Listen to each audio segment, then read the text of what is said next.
here. So we have the Human Genome Project. The genetic makeup of an organism lies in the DNA sequences. हम सबका DNA sequence हमारा genetic makeup decide करता है. And with establishment of genetic engineering techniques, it was possible to isolate and clone any piece of DNA. With the help of genetic engineering, we can cut, isolate and clone any piece of DNA, and a very ambitious program of sequencing the entire human DNA was done in 1990, which was called as the Human Genome Project. एक mega project 1990 में start किया गया जिसके अंदर entire human DNA with 3.3 billion base pairs उसका 80 GC sequence analyse करने के लिए an entire human DNA was studied. The data of its 80 GC sequences was fed into computers, and the entire sequence of the human DNA was analyzed, which was called as the Human Genome Project (HGP), a mega project. Now, this project is said to have the human DNA is approximately 3 into 10 raised to 9 base pairs. 3 billion base pairs, and the cost of sequencing required is $3 per base pair. तो एक base pair analyse करने के लिए $3 लगते हैं. तो imagine 3 into 10 raised to 9 3 billion base pair को analyse करने के लिए 3 into 3 a total of $9 billion was required. So a project worth $9 billion, very expensive but a great project called as the Human Genome Project was put forward.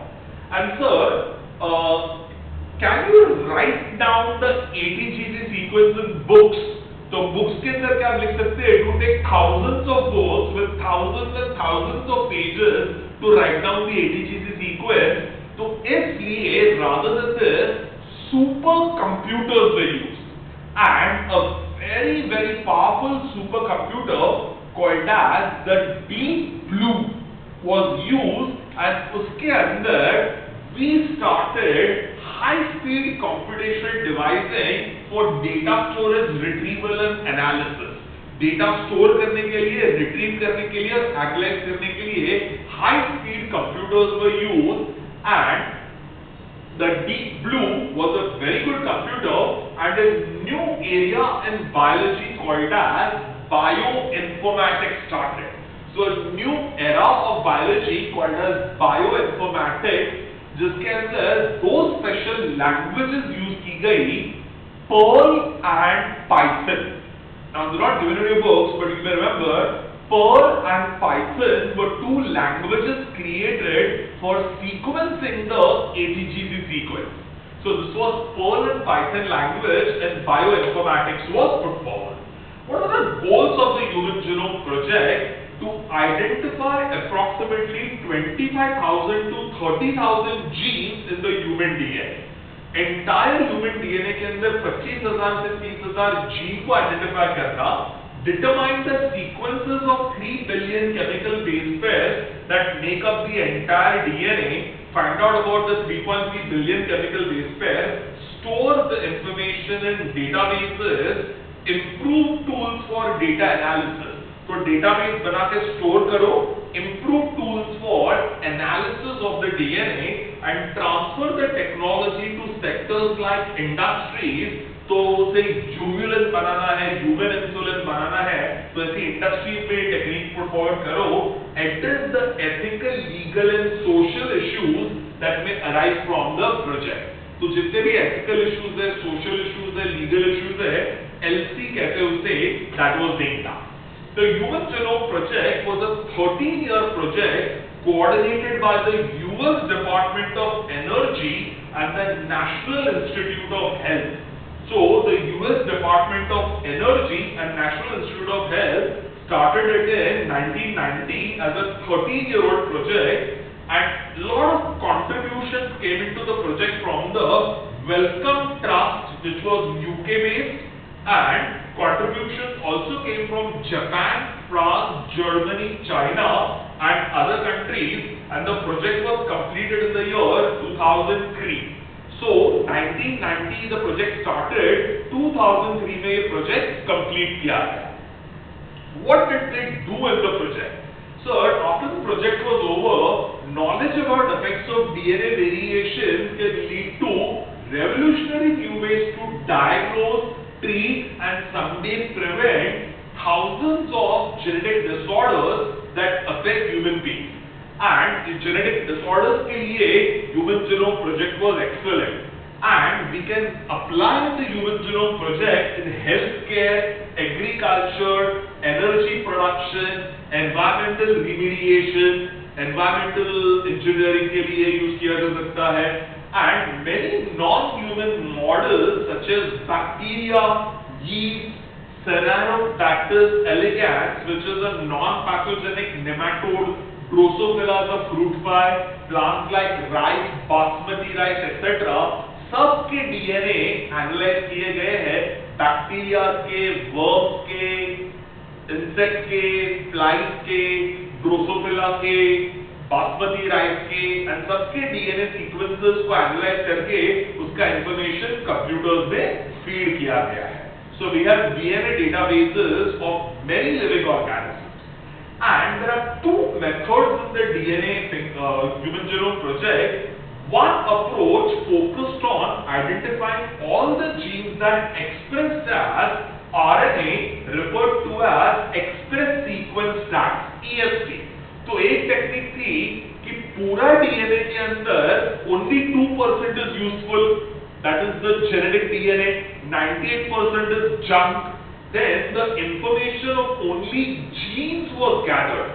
Genes का information which undergo transcription to form mRNA and translation to form protein, so only those sequences which undergo transcription to form mRNA and translation to form protein, uska sequence was studied and fed into computers which were called as express sequence tags, ESTs कहते हैं.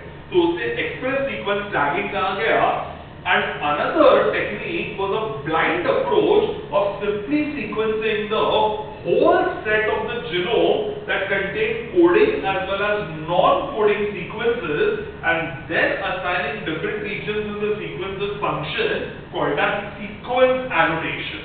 So another technique was from C5 to C3 end, the entire DNA was sequenced, उसका ATG sequence computers में डाल दिया गया, and बाद में specific genes को ढूंढ के उनको एक functions analyze किए गए which was called as sequence annotation. So if only genes are studied, then that is called as express sequence tagging, EST.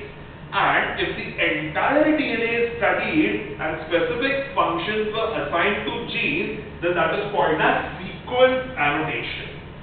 How was this done? How was the Human Genome Project carried out? So sir, सबसे पहले क्या किया गया? For sequencing, the total DNA from a cell was isolated and converted into fragments of relatively smaller sizes. So DNA को cell buckle epithelium से isolate करते हैं, and इस DNA को रेस्ट्रिक्शन एंजाइम से छोटे-छोटे पीसेस पे डाल कन्वर्ट किए जाते हैं. So we get fragments of multiple lengths, and then put specialized vectors, and cloning resulted in amplification of each fragment, so it could be subsequently sequenced with ease. तो sir सबसे पहले इन fragments को DNA restriction enzyme से cut किया गया, हर एक fragment को उठाया गया and was put into specialized vectors. Now I hope you remember, if it is one gene, then the best use is a plasmid, but if it is a large fragment, then you use either a bacterial artificial chromosome or a yeast artificial chromosome. So BAC और YAC are taken और उसके अंदर बड़े-बड़े fragments डाल दिए गए, and these fragments were then introduced into bacteria. The bacterial artificial chromosome, you put the recombinant DNA into a bacteria or a yeast artificial chromosome, we put the recombinant DNA into a yeast cell, and then these bacteria were allowed to multiply, yeast was allowed to multiply, and we got the entire DNA segment which was having say a fragment of DNA of human DNA, उसके multiple copies मिले, and then we use something called as a automated DNA sequencer technique that worked on the principle of a method developed by Frederick Sanger. So Frederick Sanger had found a technique जिसके अंदर you use something called nuclear magnetic resonance, NMR, and nuclear magnetic resonance की मदद से इस entire DNA sequence को study किया जाता है. So the nuclear magnetic resonance studies the entire DNA sequence and उसका data computers में डालते हैं, which is called as automated DNA sequencer technique. As a matter of fact, it is nice for you to remember Frederick Sanger also is credited with the developing method for determination of amino acid sequences in protein. तो amino acid का sequence एक protein में क्या होता है, उसकी भी technique Frederick Sanger ने ढूंढी है. तो he has found automated DNA sequencer which gives you ATGC sequence of a DNA, and he has found amino acid sequencer which gives you amino acid sequence in a protein. So that was both found by Frederick Sanger, and these sequences were subsequently annotated. तो हर एक sequence को annotation यानी उसका function दिया गया. Annotation, naming, nomenclature and functioning was given. The sequence of chromosome number 1 was completed in May 2006 and was the last of the 24 chromosomes, 22 autosome and XY chromosome to be sequenced. So we have 22 pairs of autosome, X and Y chromosome, सबका sequencing was done, and in May 2006 chromosome number 1 was completed, and with that the human genome project was completed. What were the salient features of the human genome project? What did scientists find out? They found that the human genome consists of 3,164.7 million nucleotide bases. In simple words, approximately 3.3 billion nucleotide bases. So entire DNA has in it 3.3 billion bases. The average gene is about 3,000 bases. एक gene के अंदर कितने nucleotides होते हैं? 3,000 nucleotides होते हैं. So there are 3,000 bases, but sizes vary greatly, with the largest known human gene being that of dystrophin, which is 2.4 million bases. The average size is 3,000 bases. The largest gene is 2.4 million bases, and that gene produces a protein called dystrophin, which causes muscular dystrophy, which is a genetic disorder. And this gene is usually recessive, but if this big gene and becomes dominant, becomes expressive, तो उससे muscular dystrophy होती है, and that is called dystrophin gene. Initially, scientists were expecting 80,000 to 1,40,000 genes, but when they did the sequencing, they found there are only 30,000 genes. तो expect किया था 80,000 to 1,40,000 genes in the human DNA, और मिले कितने genes उनको? 30,000 genes. And they found that almost 99.9% of nucleotide bases are exactly the same in all people. मुझमें आपने हमारे DNA के अंदर 99.9% of our DNA is exactly identical in all of us. The functions are unknown for 50% of the discovered genes. जितने भी 30,000 jeans मिले हैं, उसमें से 50% जीन्स के फंक्शन अभी तक पता चले ही नहीं है. And every day we read in the newspaper, they have found a new gene which is responsible for breast cancer. Just a few months ago, they had found a new gene which is responsible for uterus cancer. तो sir ऐसे नए नए functions of genes are found out, but even today we know only 50% of the discovered genes function. Less than 2% of the genome codes for protein. Only 2% is genes.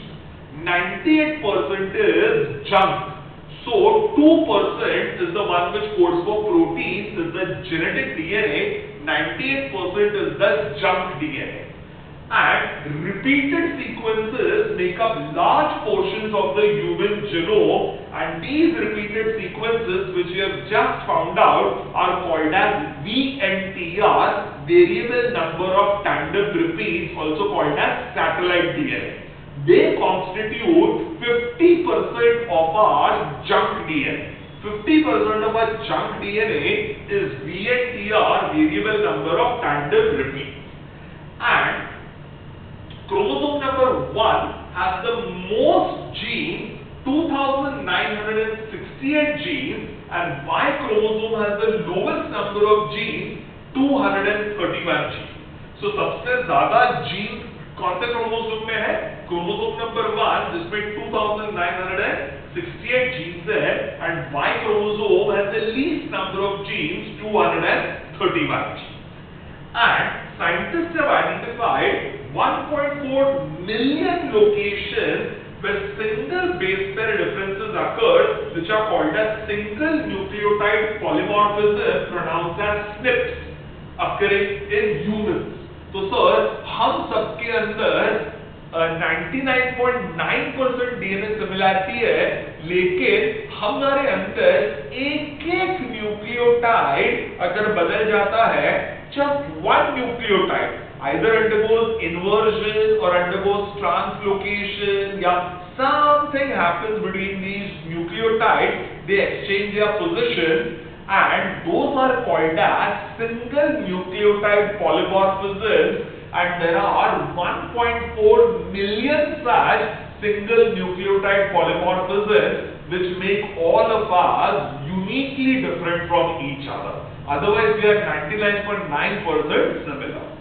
So, this was the very ambitious human genome project which was done very well, and today we have so much information about the entire human DNA.